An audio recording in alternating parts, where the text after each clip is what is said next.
Maintenant, il y a de plus en plus d'attaques et les attaques sont encore plus dangereuses sur des systèmes dits critiques. Dans ce genre de situation, ces systèmes ne doivent même pas permettre la possibilité d'être attaqués.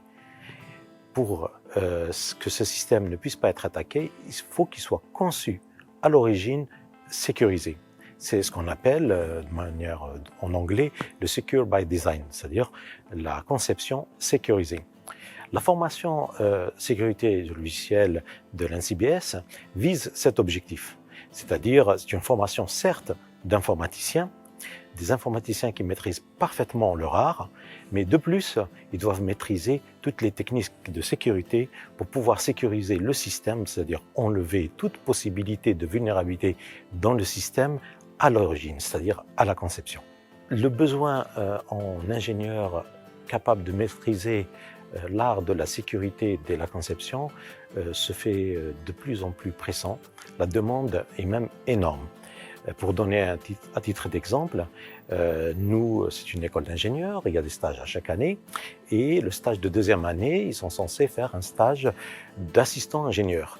Les entreprises viennent les chercher à notre école avec l'objectif de les employer dès la fin, voire au milieu de leur stage de deuxième année. C'est-à-dire que ces étudiants, ils vont devenir employés de l'entreprise pendant la durée de leur troisième année. Donc, ils seront en contrat pro. Et c'est l'entreprise qui va payer leurs études à la place de l'État, en plus de payer les étudiants en tant que salariés. Voilà où est-ce qu'il est le besoin, et donc il n'y a pas de crise en termes d'emploi pour nos étudiants. En termes de profil à l'entrée de l'école, on cherche principalement des scientifiques. Alors de manière classique, on va prendre, c'est vrai, des personnes qui viennent de DUT, majoritairement de DUT informatique, mais on prend certains DUT GE2I ou des DUT réseau et télécom, peu par rapport au DUT informatique, mais aussi des personnes qui viennent de prépa, principalement maths physique, MP.